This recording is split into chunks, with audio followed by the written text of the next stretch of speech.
Hello दोस्तों, आज हम लोग रिस्क असेसमेंट के बारे में बात करेंगे। रिस्क असेसमेंट क्या होता है, रिस्क असेसमेंट क्यों इम्पोर्टेंट होता है, रिस्क असेसमेंट क्यों किया जाता है और इसके क्या ऑब्जेक्टिव्स होते हैं।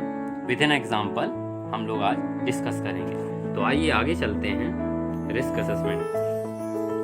Risk assessment is a term used to describe the overall process or method where you identify hazards and risk factors that have a potential to cause harm. Hazard identification, analyze and evaluate the risk associated with that hazard, risk analysis and risk evaluation। एक term होती है, एक process होती है। जैसे कि कोई भी इंडस्ट्री आप इस्टेब्लिश कर रहे हो, कोई भी न्यू एक्टिविटी है, न्यू प्रोसेसेस हैं, तो आपको एक असेसमेंट किया जाता है, उसको हम रिस्क असेसमेंट किया जाता है। उसमें सबसे पहला काम होता है आइडेंटिफिकेशन ऑफ हजार्ड, मतलब हजार्ड को आइडेंटिफिकेशन करना। उसके बाद रिस्क एनालिसिस किया जाता है और उसके बाद रिस्क को क्या किया जाता है, इवेल्युएशन किया जाता है, उसको इवेल्युएट। क्योंकि ये ओवरऑल अगर आपको रिस्क असेसमेंट करना है तो आपको ये तीन चीज़ें हजार्ड आइडेंटिफिकेशन, रिस्क एनालिसिस और रिस्क इवेल्युएशन करना पड़ेगा। ये एक प्रोसेस होती है, ओवरऑल प्रोसेस। ठीक है, आगे चलते हैं। Determine appropriate ways to eliminate the hazard or control risk when the hazard cannot be eliminated, risk control। कुछ अब उसके बाद कुछ अप्रोप्रिएट रास्ता निकालते हैं, हम कुछ तरीका निकालते हैं। जैसे depends according to the hazards. ये हजार्ड पे डिपेंड करता है कि हजार्ड को हम एलिमिनेट कर सकते हैं या सब्स्टिट्यूट कर सकते हैं या कंट्रोल कर सकते हैं, ये डिपेंड करता है। Okay, risk assessment is a to look at your work place to identify those things, situation, process and etcetera that may cause harm particularly to people. मैंने अभी जो बताया कि एक प्रोसेस होती है जिसमें हम क्या करते हैं, आइडेंटिफाई करते हैं हजार्ड्स को। जो भी आपका ऑक्यूपेशन होगा तो उससे रिलेटेड जो भी सराउंडिंग एरिया होगा, वर्क प्लेस होगा, जो भी प्रोसेस और एक्टिविटी होगी, वहाँ आप हजार्ड को आइडेंटिफाई करोगे ताकि उससे लोगों को, प्रॉपर्टी को किसी भी प्रकार का कोई लॉसेस ना हो। नेक्स्ट है, after identification is made you analyze and evaluate how likely and severe the risk is.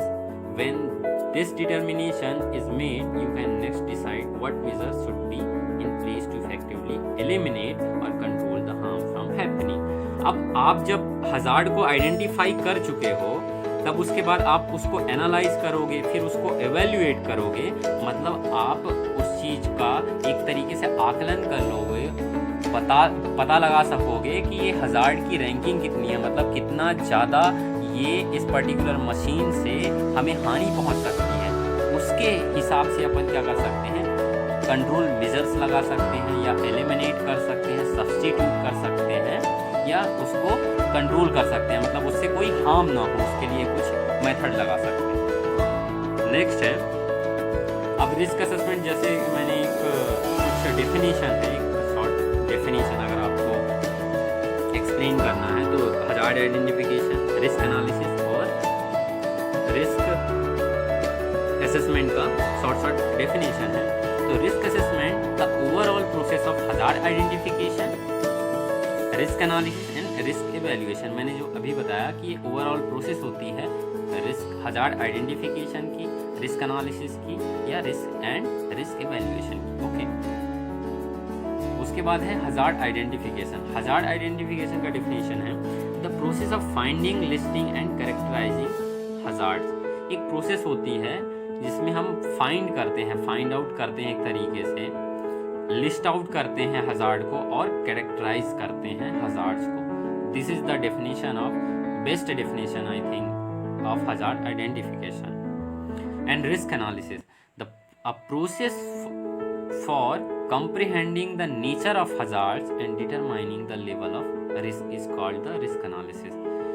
ये डेफिनेशन है, एक प्रोसेस होती है। हम पहले रिस्क एनालिसिस में हम क्या करते हैं कि पहले उस हजार्ड के नेचर को समझते हैं और उसके लेवल को डिटरमाइन करते हैं। जैसे आपके घरों में गैस सिलेंडर यूज़ होता है तो एक उसकी फ्रीक्वेंसी एस्टिमेट करते हैं अपन कि अगर लेट सपोज अगर वो फ्यूचर में अगर एक्सप्लोड होता है, स्पार्क कहीं से भी इग्निशन सोर्स मिलता है, वो एक्सप्लोड होता है, एक्सप्लोजन होता है, तो वो कितना ज़्यादा हार्म पहुंचा सकता है पीपल को, लोगों को या प्रॉपर्टी को, वो हम डिटरमाइन करते हैं risk analysis.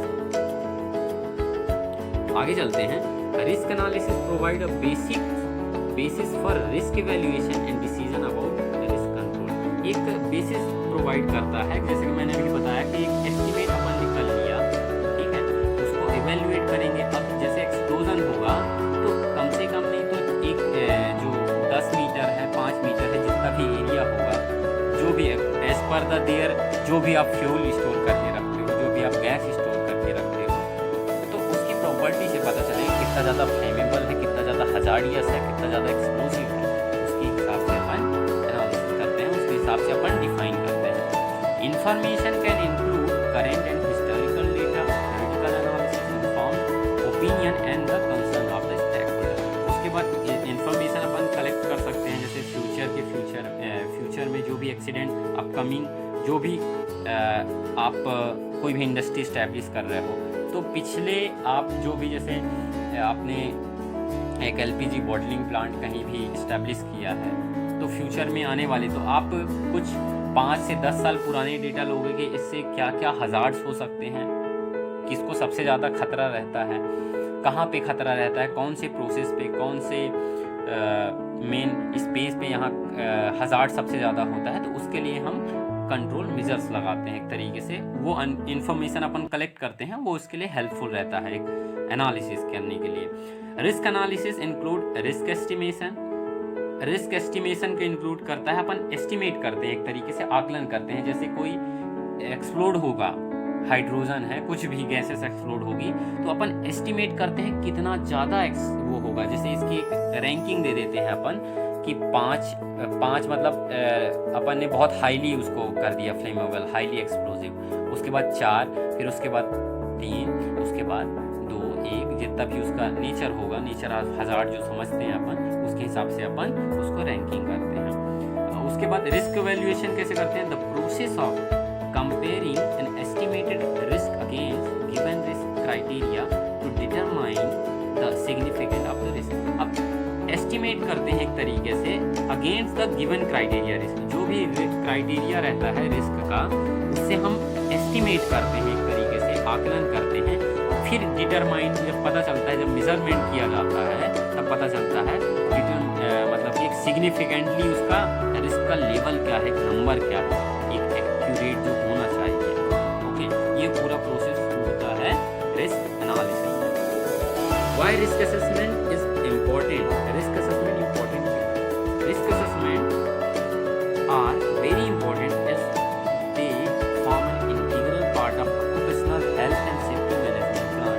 They help to create awareness of hazards and risk, identify who may be at risk, employ, cleaner, visitor, contractor, the public etcetera. एक तरीके से ये क्यों जरूरी है? एक इंटीग्रल पार्ट है हमारे जो ऑक्यूपेशन है, पर्सन कोई भी एम्प्लॉय काम कर रहा है, तो एक तरीके से ये इंटीग्रल पार्ट होता है, उससे किसी भी पर्सन को हानि ना पहुंचे। एक तरीके से सेफ्टी मैनेजमेंट भी प्लान इंक्लूड कर सकते हैं। मतलब एक तरीके से ये अवेयरनेस क्रिएट करता है हज़ार्ड के प्रति, ताकि कोई हज़ार्ड ना हो, रिस्क मतलब कि रिस्क को कंट्रोल किया जा सके और लोगों को किसी प्रकार की कोई हानि ना हो। Okay, what is the goal of risk assessment? Risk assessment का क्या गोल क्या होता है? The aim of the risk assessment process is to evaluate hazards, then remove the hazard और minimize the level of its risk by adding control measures as necessary. अब एक क्या इसका एम क्या है? अब जब हम रिस्क असेसमेंट करेंगे तो हज़ार्ड को एक तरीके से इवेल्युएट करेंगे, आइडेंटिफाई करेंगे, इवेल्युएट करेंगे। उसके बाद हम क्या करेंगे? कोशिश करेंगे उस हज़ार्ड को रिमूव करने की, एलिमिनेट करने की, उसको मिनिमाइज करने की, या उसको कंट्रोल या फिर कुछ कंट्रोल मेजर्स ऐड करके रिस्क को कम किया जा सके। जैसे कुछ एक्स्ट्रा मतलब टूल्स एंड जैसे इंजीनियरिंग कंट्रोल मेथड आपने अप्लाई कर दिया, अगर आपको एक हज़ार्ड को कंट्रोल करना है, तो जो भी बेस्ट वे होगा safe and healthier work place बनाने के लिए एक तरीके से, ये इसका मेन ऑब्जेक्टिव है। When should a risk assessment be done? Risk assessment कब किया जाना चाहिए? There may be many reasons a risk assessment is needed, including before new process or activities are introduced. मतलब कब किया जाता है? जब कोई भी, कब जरूरत पड़ती है? जब कोई भी न्यू प्रोसेस हो या न्यू एक्टिविटी, जैसे कोई भी इंडस्ट्री आप इस्टेब्लिश कर रहे हो, ओके, तब ये रिस्क असेसमेंट किया जा सकता है। या आपको किसी भी प्रोसेस में, मतलब ऐसे हज़ार्ड जहाँ प्रेजेंट होते हैं वहाँ किया जाता है, या फिर इंट्रोड्यूस है कोई भी एग्जिस्टिंग प्रोसेस या एक्टिविटीज़ है, ओके, लिखा है कि before changes are introduced to existing process और activities including when products, machinery, tools, equipment change और new information concerning harm become available. जैसे आपको किसी भी मशीन के बारे में you are not well aware about that, so आपको ऐसा लग रहा है उससे काफ़ी लोगों को हानि पहुंचती है, हार्म, मतलब उससे लोगों को हार्म पहुंचती है, तो आप उस सिचुएशन में उस पर्टिकुलर मशीन पे, पार्ट पे आप रिस्क असेसमेंट कर सकते हो। ओके, नेक्स्ट है how is risk assessment done?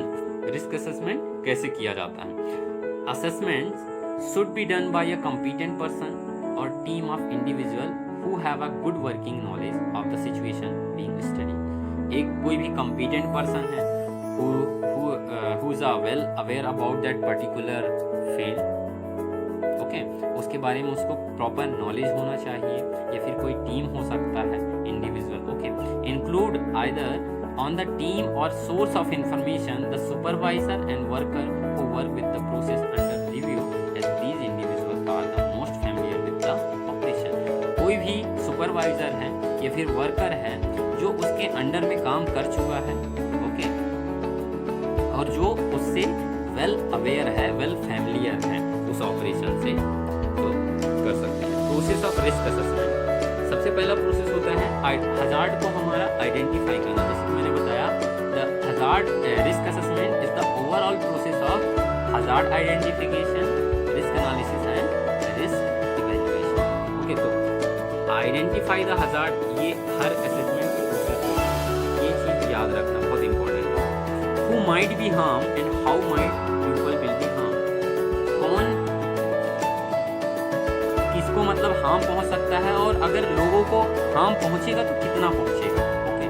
Assess the risk and take action, उसके बाद हम रिस्क को असेस करते हैं और कुछ एक्शन लेते हैं। Make the record of the finding, कोई भी रिकॉर्ड होते हैं उसको हम फाइंड आउट करते हैं, उसके बाद रिव्यू करते हैं रिस्क असेसमेंट। ओके, आइए एग्जांपल से देखते हैं हम।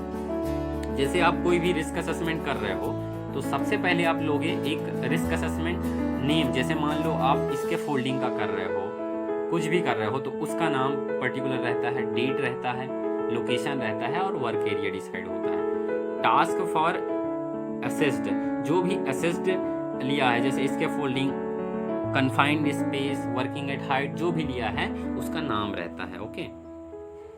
तो सबसे पहले क्या होता है, आइडेंटिफाई हजार्ड करते हैं। तो मतलब हजार्ड क्या क्या है, एक एग्जांपल मैंने लिया है, खुद बनाया, मैंने एक फॉर्मेट तैयार किया है।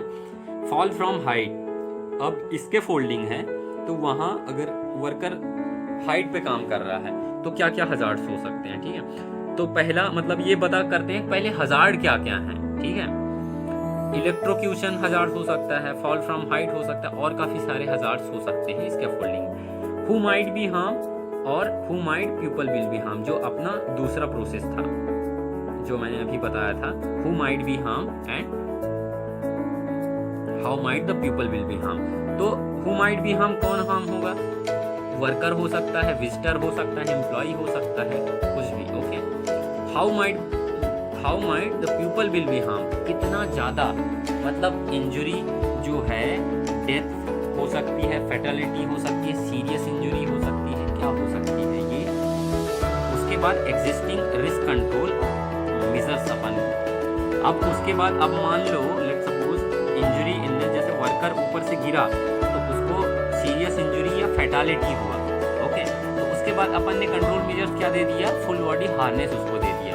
उसके बाद अपन ने क्या किया, उसको रेटिंग किया, फाइंडिंग, एक तरीके से डेटा फाइंडिंग किया। उसके बाद अपन ने पता चला कि लाइक्लीहुड कितना था, कंसिक्वेंसेस कितना था और रेटिंग कितना हुआ, 2 into 6 एक तरीके से रेटिंग निकला उसका। फिर अपन ने क्या किया, एडिशनल कंट्रोल मेजर्स लगाया और गार्ड रेल लगा दिया। इसके फोल्डिंग में जैसे मान लो एक टेम्परेरी वो प्लेटफॉर्म, वर्किंग प्लेटफॉर्म तो प्रोवाइड किया गया था, plus as well as guard rail की फैसिलिटी भी प्रोवाइड की गई। तो उससे क्या एक और सेफ्टी प्रोवाइड किया गया, एक तरीके से कंट्रोल मेजर्स लगाया गया, ठीक है। तो उसमें एक फिर उसके बाद फिर हमने क्या किया, रिस्क रेटिंग किया। तो जो लाइक्लीहुड था और कंसिक्वेंसेस था, कंसिक्वेंसेस भी कम हो गया और लाइक्लीहुड भी कम हो गया, तो उससे क्या हुआ, रिस्क जो रेटिंग हुआ वो कम हो गया। उसके बाद अपन ने एक्शन किया, जो भी मॉनिटर किया, ओके। तो वो जो भी जिसके द्वारा किया जाना चाहिए, जो सेफ्टी ऑफिसर था, सेफ्टी सुपरवाइजर था, कॉम्पिटेंट पर्सन था, जो भी था, उसके द्वारा जब मॉनिटर किया गया तो वो अपन लिखते हैं यहाँ सेफ्टी ऑफिसर था, सेफ्टी ऑफिसर, सेफ्टी सुपरवाइजर होगा तो सेफ्टी सुपरवाइजर करेंगे, ओके। उसके बाद एक्शन मॉनिटर बाय व्हेन, अब कब किस डेट को किया गया, 14 जून ऑफ 2020, ओके। ये जब भी जो भी डेट आप जब करते हैं वो आप डेट मेंशन कर सकते हैं, ओके। तो ये पूरा इसका एक फॉर्मेट है रिस्क असेसमेंट का। तो आप लोग को कैसा लगा ये वीडियो, अगर अच्छा लगा तो आप लोग प्लीज़ लाइक एंड कमेंट कीजिए। Thank you.